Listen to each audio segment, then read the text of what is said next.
Okay, for this video, I made a list of 30 helpful tips for Evo Creo 2 players. I haven't beaten the game yet, but I wanted to try to take a break to help the community. Now let's get through these tips. First off, there is a mission that you need to complete in order to unlock the map item. I believe it was a main story mission and not a side mission. Once you unlock the map item, it will be on your regular menu screen. Tip 2. The Creopedia is a great tool for seeing the base stat spread of a monster and finding out if it spawns in any specific location. Tip 3. Skill tokens are used to gain perks in your bio skill tree. You can also get skill tokens from completing side missions. Tip 4. You need at least 2 skill tokens for getting your first perk from the skill tree. Tip 5. The side missions page will show you the reward you will receive for completing them. Tip 6. Some side missions require different things. For example, you may need to use a specific travel skill in order to complete a side mission. Tip 7. The game has recently been updated and some problems have been fixed. So if you stopped playing because something was bothering you, that problem might be fixed now. Tip number 8. It now only costs in-game currency to reset your skill tree.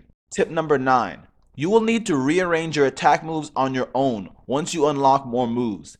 It's not like how Pokemon notifies you if you want to change moves. It doesn't work that way in this game. Tip 10. Your strong attacks that take up more skill slots and energy are definitely worth having if the accuracy is efficient.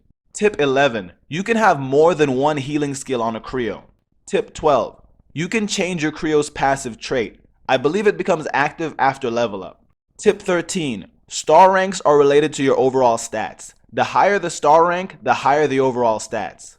Tip 14. The higher your star rank, the higher the level you need to be in order to prestige and move up another star rank. Tip 15. Currently, I believe Prime Gemma can only be earned through in-app purchases. Tip 16. There are 2 variants of Shiny in Evo Creo 2. Tip 17. In order to use the ride skill after learning the ability, you must click the button with lines on the screen. It will reveal travel skills. Tip 18. Houses with blue roofs are known to have NPC characters that teach travel skills. Tip 19. The teleport skill can be learned in the electric town, and you need to use the blue crystal structures found in most towns in order to teleport. Tip 20. There is currently no XP share item, so you will need to level up your weaker mons by switching them out of battle. Tip 21. The gemstones next to your Evo Creo on the stat screen represent their rarity in the game. I currently don't know the order. Tip 22. Try to find the rad in each town where there is a tournament. Defeating all of the rads is an important aspect of the game. Tip 23. The rad at the power plant is a white-haired old man. I remember he was on the left side but further into the power plant. I think you get access to fight him after fighting a specific villain in the power plant. Tip 24. The game world is large, but it is in your best interest to talk to all of the NPCs and try to remember the locations of the important ones. Tip 25. It is in your best interest to have your main party of monsters have diverse typing and travel skills. That way you don't have to keep on changing your party around. Tip 26.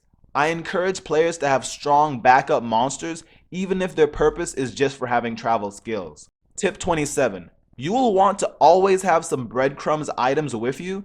The reason is in case you ever get stuck in an area, because NPCs could potentially block your way after a battle. This happened to me at Berg Village. For those of you who don't know, breadcrumbs teleport you back to like a health healing station, so it's a good way to get out of a sticky situation. Tip 28. Some water monsters cannot learn both travel skills like swim and dive. Tip 29. Try to find areas that are great for grinding experience. Tip 30. I would highly recommend players use their skill tokens on the first 3 skills on the far left of the skill tree, because the third one increases XP rate. If you enjoyed watching this video, be sure to subscribe and like and share. Find out what happens next time on the OFC.